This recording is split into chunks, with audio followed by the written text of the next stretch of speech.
नमस्कार, मैं राकेश परमार और आप देख रहे हैं महत्वपूर्ण मुद्दा।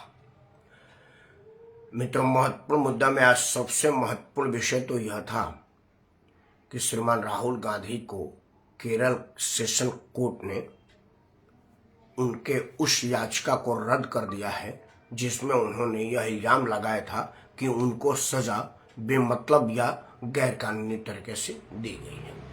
खैर, यह एक कानूनी प्रक्रिया है। अब वो हाई कोर्ट में जाएंगे, सुप्रीम कोर्ट में जाएंगे, उनको स्वतंत्रता है। लेकिन राहुल गांधी के लिए मेरा सलाह है कि वो जनता के कोर्ट में जाएं, क्योंकि लोकतंत्र में जनता ही जनार्दन है। यह सत्र का कार्यकाल तो उनका समाप्त हुआ, अगला वाला शुरू हो, इस बात की फैसला कोई कोर्ट नहीं करेगी, वो जनता की अदालत करेगी और उनको तन मन और पूरा समर्पण से जनता के बीच जानी चाहिए। मेरा यह सलाह है। मुद्दा तो आज महत्वपूर्ण यह था, लेकिन इससे भी महत्वपूर्ण मुद्दा यह था कि आज जिस अडानी मुद्दे पर पूरे सदन को, संसद सत्र को ही बंद कर दिया गया था, विपक्ष के सभी लोगों ने संसद ठप कर दिया था, उस गौतम अडानी से आज शरद पवार की मुलाकात हुई। गौतम अडानी शरद पवार के घर चल करके गए। मजे की बात यह है कि महाराष्ट्र पूरी राजनीति इकाई, मतलब मुंबई इकाई, महाराष्ट्र इकाई में से किसी ने इस बात का विरोध नहीं किया। भारतीय जनता पार्टी ने भी उसका समर्थन किया, शिवसेना ने भी उसका समर्थन किया, कांग्रेस ने भी किया और एनसीपी ने भी किया। मतलब वो तमाम राजनीतिक दल जिन्हें शरद पवार और अडानी की मुलाकात में कोई गलती नजर नहीं आई, तो फिर संसद सत्र चलने देने में क्या गलती थी यह आप जाने, मैं तो जानता हूं, लेकिन पता ना आपको नहीं जान पाते हैं। आप ही में से मैं हूं और मैं इन सब चीजों को समझने लगा हूं। खैर, जब गौतम अडानी और संसद के ठप होने की बात चल रही है तो एक बात और महत्वपूर्ण है।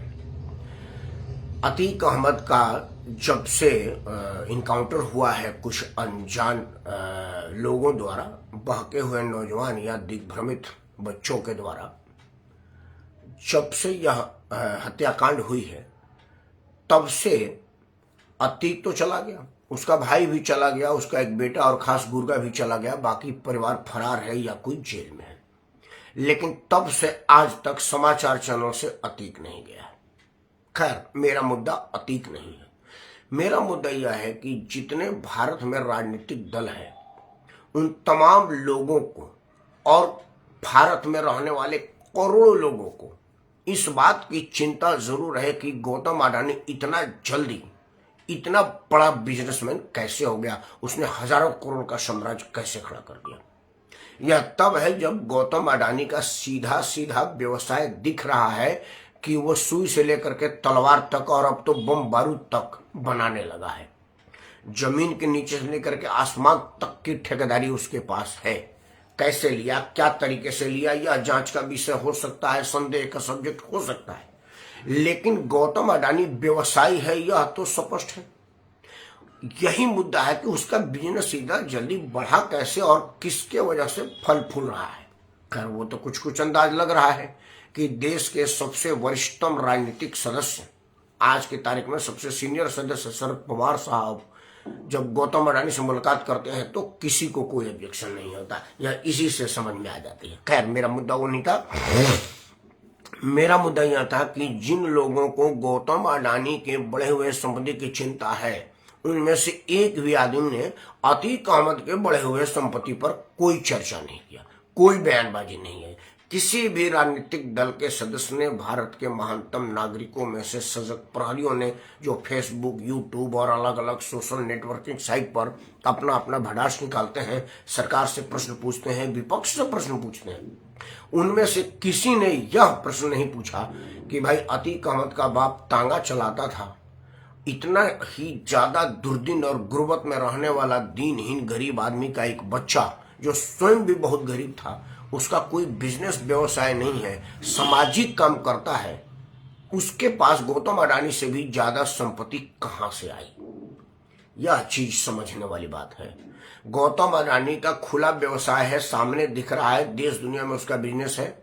उसके पास पैसा कहां से आया, यह बात जानने के लिए संसद को ठप कर दिया गया, भारत के करदाताओं के पैसे को बर्बाद कर दिया गया, माचिस लगा दिया गया, संसद को चलने नहीं दिया गया। जिस संसद में आपके भले का कानून बनने के लिए बनाया गया है, और जहां पर आपके भले के लिए कानून बनाया जाता है, बनता है, कुछ कानून में अमेंडमेंट होता है, कुछ में सुधार होता है, कुछ में जोड़ होता है, कुछ को हटाया जाता है, मतलब वो सीधा सीधा जन कल्याण केंद्र है और जनता के लिए केंद्र है।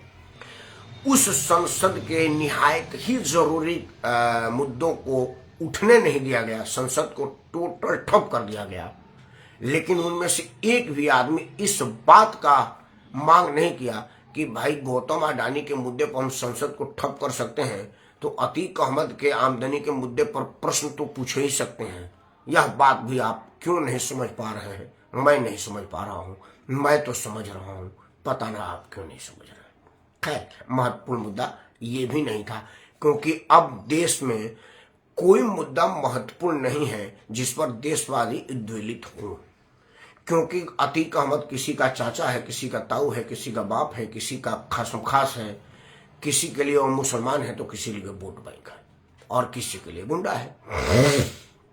मतलब अतीक अहमद किसी के लिए कुछ न कुछ है। सीधा अपराधी और आतताई बहुत कम लोगों के लिए है। गौतम अडानी सबके लिए बिजनेसमैन है, सत्ता पक्ष के लिए और विपक्ष के लिए भी। गौतम अडानी का सेवा भारत के तमाम राजनीतिक दल और ऊंचे अफसर लेते हैं, इसलिए विभेद किसी के साथ गौतम अडानी नहीं करता, लेकिन राजनीति सब करते हैं। इसीलिए मैं इस विषय पर नहीं बोलता, क्योंकि मेरा तो कहना ही है कि इस चैनल पर उन्हीं विषयों पर विश्लेषण दिखाई सुनाई या बताई जाती है जो और समाचार चैनलों पर नहीं होती है। खैर, बात आज के महत्वपूर्ण मुद्दे पर। मित्रों, भारत के लोकतंत्र में कुछ कानून बनाए गए हैं, कुछ खुला कानून है, कुछ परंपरागत कानून है, और जो कानून परंपरागत है या को जो लिखित कानून है उनको सब लोग मानते हैं, यह देश उसी कानून से चलता है। भारत में कार्यपालिका, विधायिका, न्यायपालिका जैसी संस्थाएं जो अधिकृत रूप से बनाई गई हैं, जिसका संविधान में प्रावधान है, उनमें कुछ संवैधानिक सीटों की जिम्मेवारी तय कर दी गई है, और कुछ सीटों की जिम्मेवारी के तहत क्या क्या कर सकते हैं यह लिखित है। जैसे प्रधानमंत्री क्या कर सकता है, मुख्यमंत्री क्या कर सकता है, राष्ट्रपति क्या कर सकता है, इन तमाम चीजों की वर्णित है संविधान में, और कि उसके अधिकार में क्या क्या है। वही अधिक संविधान में राज्यपाल का भी अधिकार वर्णित किया गया है कि राज्यपाल क्या कर सकता है। बाकी लोगों के अधिकार की चर्चा करूंगा तो वीडियो लंबा हो जाएगा। महत्वपूर्ण बात यह है कि गवर्नर का दरकार है आदरणीय प्रेम द्विवेदी जी को सादर प्रणाम। आदरणीय प्रेम द्विवेदी जी, निजी परेशानियों की वजह से लगातार मैं आपका आशीर्वाद लेने नहीं आ पा रहा हूं, क्योंकि बिटिया की शादी सबसे बड़ी समस्या है, और उसी के सिलसिले में मुझे भाग दौड़ करना पड़ता है, तो समय पर नहीं पहुंच पाता हूं। लेकिन आप अपना स्नेह मुझे जरूर बनाए रखें, क्योंकि यह शादी भी आप लोगों का आशीर्वाद से ही होगा, और यह समाचार चैनल भी आपको पड़ा। मित्रों, राज्यपाल, उपराज्यपाल दो होते हैं। जहां जो मतलब पूर्ण राज्य होता है वहां राज्यपाल होते हैं, और जो केंद्र शासित होता है वहां पर उपराज्यपाल होते हैं। दोनों का अधिकार में थोड़ा बहुत अंतर है, लेकिन राजनीतिक रूप से जो अधिकार है वो दोनों लोगों को समान है। मतलब राज्यपाल सिर्फ मतदान दे सकता है। देश में गुप्त मतदान है, इसलिए वो बता नहीं सकता कि वो किस पार्टी को मतदान दिया, लेकिन किसी भी राजनीतिक दल का सदस्य नहीं हो सकता। राज्यपाल बनने के लिए पहली बाध्यता यही है कि राज्यपाल किसी भी राजनीतिक दल का सदस्य नहीं है, वो टोटल निरपेक्ष है। लोकतंत्र में मतदान देना सबका अधिकार है, इसलिए राज्यपाल और राष्ट्रपति भी मतदान देते हैं, जो किसी पद पर रहते हुए किसी दल के सदस्य नहीं होते। लेकिन वो किसी दल का प्रचार नहीं कर सकता, किसी दल का पक्ष नहीं ले सकता। लेकिन सत्यपाल मलिक जब से राज्यपाल बने उसके कुछ दिन बाद वो पता न क्यों प्योर राजनीतिक हो गए। सत्यपाल मलिक के वीडियो एनालिसिस को जब मैंने देखा तो मैंने ये पाया कि सतपाल मलिक या तो निहायत ही चमचाए आदमी है, क्योंकि सतपाल मलिक शुरुआती दिनों में जब उनको नरेंद्र मोदी ने राज्यपाल बनाया था, तब वो ये कहते नहीं थकते थे कि देश दुनिया में अगर कोई सर्वाधिक लोकप्रिय जननायक है जिसका धरती पर चीर यौवन होना चाहिए और पूर्णकालिक रहन सहन होना चाहिए, वो इस धरती पर हमेशा बना रहे और उसी की राजनीति चलती रहे, वो है नरेंद्र मोदी। मोदी वही है 2014 से अब तक केंद्र में शासन करते हुए। मोदी के नीतियों में, मोदी के नियमों में किसी तरह का कोई तब्दीली नहीं है। राष्ट्र के प्रति उनका काम, सिख यूनिटों के प्रति उनका व्यवहार और राजनीति के प्रति उनका उदारता या कठोरता जो है वो वही है, उसमें किसी तरह का रद्दोबदल मोदी ने नहीं किया। तो फिर सतपाल मलिक के अपने विचारों में रद्दोबदल क्यों करना पड़ा, यह विषय चर्चा का नहीं चिंता का है। आप जरूर करिए, मैं तो चिंता कर चुका हूं, तभी आपके सामने बोलने आया हूं। अब सवाल है कि जो सतपाल मलिक पहले नरेंद्र मोदी की तारीफ करते थकते नहीं थे, आज वो नरेंद्र मोदी की विरोध क्यों कर रहे हैं। मैं इन विषयों पर जोर नहीं दूंगा कि सतपाल मलिक ने क्या कहा वो विषय सरकार के संज्ञान में है। राज्यपाल होने के नाते उनके बहुत सारे कहे हुए बातों पर सीधा सीधा उन पर FIR बनता है और वो बिहाइंड द बार होनी चाहिए। लेकिन क्यों अब तक कोई अदालतें सो मोटो नहीं ली, अब तक कोई NGO उनके विरुद्ध कोर्ट में क्यों नहीं गया, क्यों वो अब तक बाहर हैं, ये मैं नहीं समझ पा रहा हूं। मेरे पास अगर समय होता तो मैं जरूर कोर्ट में जाता और पूछता कि जब सतपाल मलिक गवर्नर थे और उनके जमाने में CRPF का इतनी बड़ा कांड हुआ था, जिसका वो बयान दे रहे हैं कि अगर मुझसे मांगता तो मैं हेलीकॉप्टर दे देता, तो यह प्रश्न बनता है कि क्या इसके पहले जितनी बार भी CRPF या अर्धसैनिक बलों का कॉन्वॉय गया है वो सब इसके पहले हेलीकॉप्टर से ही गए हैं, और उसके बाद भी क्या हेलीकॉप्टर से जा रहे हैं, और सिर्फ एक उस दिन वो पैदल गए थे जिसने मारे गए। सतपाल मलिक से वह एंकर भी नहीं पूछा, क्योंकि करण थापर सरकार का विरोधी है, यह जग जाहिर है। एक करण थापर ही है जिसको नरेंद्र मोदी ने डांटा था कि अगर तुम्हारा दुकान हमसे चलता है तो चलाओ, हमें कोई फर्क नहीं पड़ता। आदरणीय प्रेमा दीदी जी ने लिखा है कि सतपाल मलिक की गतिविधियां अशोभनीय एवं निंदनीय। नहीं, गतिविधियां सिर्फ अशोभनीय निंदनीय है, चिंतनीय भी है द्विवेदी जी, वो आगे कहूंगा, वही कहने जा रहा हूं मैं। असल में सतपाल मलिक देश को बरगला रहे हैं तब से, जब से या तो नरेंद्र मोदी के तरफ से उनको इशारा मिल गया होगा कि भाई जो आप सोच करके राजभवन में आराम फरमा रहे हैं या राजभवन में कुछ कांड कर रहे हैं वो हमारे रहते नहीं हो सकता, तब सतपाल मलिक बिदक गए। क्योंकि अगर सतपाल मलिक को राज्यपाल का कार्यकाल आगे नहीं दिया जाता और तब वो बोलते, तो मैं यह कहता कि शायद सतपाल मलिक ये उम्मीद बांधे बैठे थे कि मैं जब तक जीऊंगा तब तक गवर्नर रहूंगा, और इस उम्मीद पर मोदी ने पानी फेर दिया, इसीलिए वो अंडरस्टैंड बोलने लगे। लेकिन ऐसा नहीं हुआ। सतपाल मलिक गवर्नर रहते हुए भी अंडरस्टैंड बोलना शुरू कर दिए थे। मतलब गवर्नर के रूप में उनके हितों की पूर्ति नहीं हो पाई नरेंद्र मोदी की वजह से, इसीलिए वो अंडरस्टैंड बोल करके मोदी को मजबूर कर रहे थे कि वो मोदी उनको हटा दें और वो खून काट करके शहीद का दर्जा लेकर के मैदान में जाए। या यह हो सकता है कि नरेंद्र मोदी के विकल्प के रूप में वो स्वयं को देखने लगे हों, क्योंकि मेरे मामा जी एक बात कहते थे कि राजनीति एक ऐसा आईना है जिसमें जो अपना मुंह देखता है वो लगता है कि अब हमसे बढ़िया कोई नहीं है। तो फिर मोदी सीट पर क्यों बैठे हैं, उस पर तो सबसे बढ़िया मैं ही लग रहा था। तो क्या इस तरह की गलतफहमी सतपाल मलिक को भी हो गई थी, या सतपाल मलिक यह चाह रहे थे अपने राजनीति उद्देश्यों के पूर्ति के लिए, क्योंकि उसके पहले तो वो राजनीतिक आदमी ही थे, जनता दल लोक दल के सक्रिय सदस्य थे, और जब जनता दल बना था उसमें मंत्री भी थे। पश्चिमी उत्तर प्रदेश के अच्छे खासे किसान नेता के रूप में प्रचार मिला है उनको।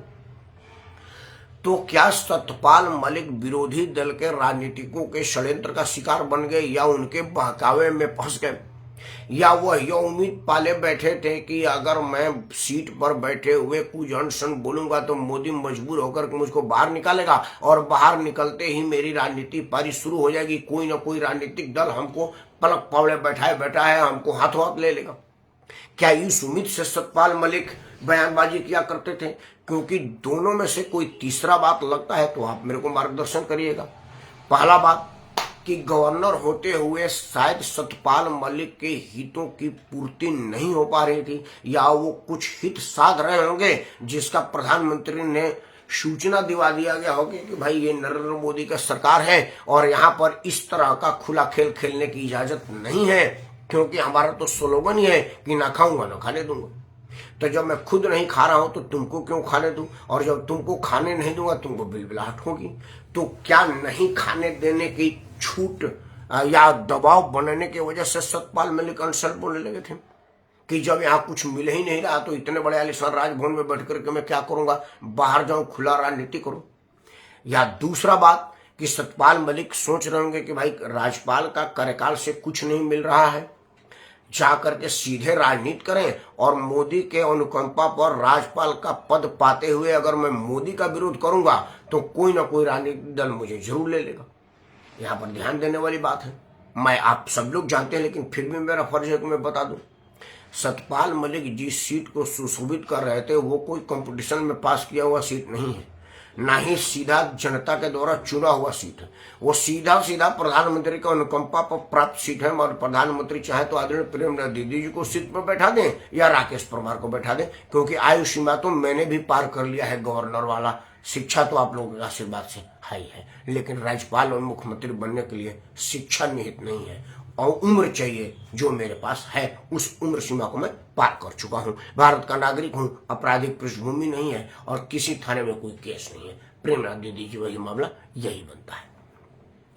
तो प्रधानमंत्री को अनुकंपा पर पाए हुए सीट पर बैठ करके प्रधानमंत्री का सीधा विरोध करके कोई राजनीतिक संदेश अगर अपने राजनीतिक आकाओं को देने का उद्देश्य हुआ होगा सतपाल मलिक को, तो वो उनको मुंह की खानी पड़ी, क्योंकि अब तक किसी राजनीतिक दल के तरफ से ना कोई फोन आया, ना ही किसी ने ट्वीट पर कोई संतावना संदेश ही भेजा। तब सतपाल मलिक क्यों छटपटा रहे हैं, यही सबसे बड़ा चर्चा का विषय है। क्या बोल रहे हैं वो मुद्दा नहीं है, वो जांच एजेंसी जाने, सरकार जाने और सतपाल मलिक जाने क्यों बोल रहे हैं, मैं इसी पर जोर देना चाहूंगा और इसी पर कुछ बातें कहूंगा। सतपाल मलिक इसलिए बोल रहे हैं कि सतपाल मलिक को लग रहा है कि पिछले 8 साल से प्रधानमंत्री का कोई मजबूत विकल्प सामने उभर करके आया नहीं। सबसे वरिष्ठतम सदस्य शरद पवार थके हुए हैं और उनका एक सिर्फ महाराष्ट्र के सिर्फ मराठवाड़ा में ही कुछ है, बाकी पूरा महाराष्ट्र में भी नहीं है, पूरा मुंबई में उनका कहीं नहीं है, क्योंकि वहां पर शिवसेना और कांग्रेस ही है। राष्ट्रीय जन मतलब शरद पवार की पार्टी का तो मुंबई में एक विधायक भी नहीं है। तो छोटा सा मराठा क्षेत्र में हल्की फुल्की प्रभाव वाला आदमी पूरे देश में प्रधानमंत्री का दावेदारी नहीं कर सकता, स्वीकारता नहीं होगी। और अपने मुंह की कैंसर की बीमारी से ग्रसित शरद पवार की अस्वस्थता और बढ़ती उम्र भी उनके आड़े आ रही है, इसलिए वो सोच रहे होंगे कि मैं जब अपने शरीर को ही साथ नहीं ले पा रहा हूं, शरीर के साथ ही न्याय नहीं कर पा रहा हूं, तो पूरे देश के लोग मुझ पर क्या भरोसा करेंगे। बाकी सब लोगों का आजमाया जा चुका है। 2004 से राहुल गांधी लगातार लोकसभा में सदस्य हैं। वो अलग बात है कि पिछले बार उनके अपने पुश्तैनी सीट के लोगों ने उनको उतार करके स्मृति ईरानी को बैठा दिया था, लेकिन भंडार से तो वो संसद थे ही, मतलब लोकसभा के तो सदस्य नहीं है। उनके नेतृत्व में कई चुनाव हुआ मोदी के विरुद्ध, लेकिन वो मोदी का मुकाबला नहीं कर सके। कई तरह की गठबंधन बनी। चंद्रबाबू नायडू पिछले बार अपना छड़ी लेकर के पूरे देश भर में घूमे, कुछ नहीं हो पाया। नीतीश कुमार सरकार का साथ छोड़ करके अपने चीर परिचित दुश्मन के झोली में जाकर के गिरे, सस्ट्रांग हुए, लेकिन वो भी कुछ खास कर नहीं पा रहे हैं। ममता बनर्जी अलग राग अलाप रही है, उसको उसके औकात की पता है कि पश्चिम बंगाल के कुछ हिस्सों को छोड़ करके सटे हुए उड़ीसा, असम और बिहार में जब मैं कुछ नहीं कर पा रही हूं तो पूरे देश में क्या करूंगी। और नीतीश कुमार,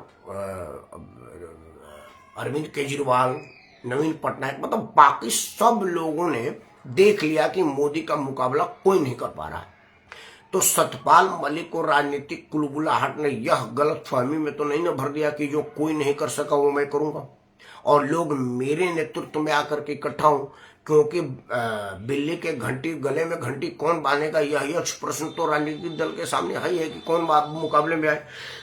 कभी नीतीश कहते हैं कि मुझसे बढ़िया कोई नहीं, केजरीवाल कह रहा है कि सब लोग मेरे साथ लग जाओ, ममता बनर्जी कह रहे कि आमी सब से भालो आची, और बाकी के सब लोग कुछ ना कुछ कहीं ना कहीं कुछ ना कुछ कह ही रहे हैं। तो सतपाल मलिक को यही गलतफहमी तो नहीं हो गई है, लेकिन सतपाल मलिक को यह गलतफहमी दूर हो गई हो या हो जानी चाहिए कि उनके बयान का इंडोर्स कोई नहीं कर रहा है। अपने फेसबुक, ट्विटर और अपने सोशल नेटवर्किंग साइट पर उसका क्लिप कोई अपलोड नहीं कर पा रहा है, तो आपको किसी राजनीति में लोग क्या करेगा, यह समझने वाली बात है। लेकिन जो मैं समझ गया हूं और आपको समझाना चाहता हूं वह यह कि हम कब तक इस तरह के लोगों को बर्दाश्त करेंगे कि अडानी कैसे नंबर 1 हुआ। इस बात की चिंता सबको है। लोक हित के काम होने वाले, जनहित के मुद्दा उठाने वाले लोकतंत्र के सबसे बड़े मंदिर संसद को चलने नहीं दिया गया। पूरा एक सत्र को ठप कर दिया गया यह जानने में कि अडानी को 1 नंबर कैसे बनाया गया, किसने बनाया। लेकिन उसमें से किसी ने यह प्रश्न नहीं उठाया कि एक तांगा चलाने वाला का बेटा अतीक अहमद कई हजार करोड़ आदमी कैसे बना। किसी ने भी यह प्रश्न नहीं उठाया। हम ऐसे लोगों को कब तक बर्दाश्त करेंगे? हम ऐसे लोगों को कब तक बर्दाश्त करेंगे जो विशुद्ध रूप से गैर राजनीतिक पोस्ट पर बैठा हुआ, संवैधानिक सीट को सुशोभित कर रहा हुआ आदमी सीट पर बैठे हुए राजनीतिक बयान देने लगे। तो उस जैसे लोगों को बर्दाश्त करना क्या सरकार की मजबूरी है? और हम यह बात सरकार से नहीं पूछेंगे कि आपको वोट बैंक और अपने छवि की चिंता है, संविधान का खुला मखौल उड़ रहा है, इस बात की चिंता नहीं है। और यह पहली बार नहीं हुआ है कि सतपाल मलिक के मामले में आप वोट बैंक की राजनीति की है कि अगर कहीं मैं सतपाल मलिक को राजभवन से चलता कर दिया तो जाट वोट बैंक बिगड़ जाएगा, या नहीं तो और क्या कारण था, आपको बताना चाहिए। इसके पहले ममता बनर्जी ने भी जब कॉन्स्टिट्यूशन ऑफ कोलैप्स की स्थिति पश्चिम बंगाल में कर दिया था, जब केंद्रीय जांच एजेंसी को गिरफ्तार कर लिया था, उस वक्त कॉन्स्टिट्यूशन कोलैप्स हो गया था और धारा 356 लगाने का सबसे माकूल माहौल बन रहा था। लेकिन आपने ऐसा नहीं किया। लोग पूछेंगे कि जब पंजाब के दौरे पर आप थे तो सीमावर्ती इलाके में आपके काफिले को रोक लिया गया, जबकि कानून में है कि प्रधानमंत्री का रूट रुक नहीं सकता अगर वो मिन्स में नहीं है। तो ऐसी स्थिति में पंजाब में कॉन्स्टिट्यूशन कोलैप्स हो गया था, वहां पर कोई लॉ एंड ऑर्डर थी नहीं, आप स्वयं वहां मौजूद थे, आपका जान खतरे में डाला गया था, तब भी आपने तत्कालिक पंजाब सरकार को बर्खास्त नहीं किया, कोई एक्शन नहीं लिया। तो ऐसा आप क्यों कर रहे हैं? क्या आप बहुत बड़ा उदारवादी हैं या वोट बैंक के चिंतित हैं? जनता यह जानना चाहेगी और हम यह जानना चाहेंगे कि आप ऐसे लोगों को कब तक बर्दाश्त करेंगे। मित्रों, मतदान के टाइम इन सब बातों को ध्यान रखिएगा कि कौन कौन लोग अडानी की पैसे की चिंता कर रहे थे, लेकिन अतीक अहमद के पैसे की चिंता नहीं थी। वो कौन लोग थे जिन्हें यह चिंता तो जरूर थी कि सतपाल मलिक क्या बोल रहे हैं, लेकिन यह चिंता नहीं थी कि सतपाल मलिक क्यों बोल रहे हैं। इन सब बातों का जब तक आप ख्याल नहीं रखेंगे तब तक लोकतंत्र मजबूत नहीं होगा, और लोकतंत्र मजबूत का मुख्य भार दारोमदार आप पर है, नेताओं पर है। इसलिए आपको प्रणाम करता हूँ, आदरणीय मीना जी को भी प्रणाम करता हूँ। मीना जी नमस्कार, और अपने बाणी को विश्राम करता हूँ। जय हिंद, धन्यवाद।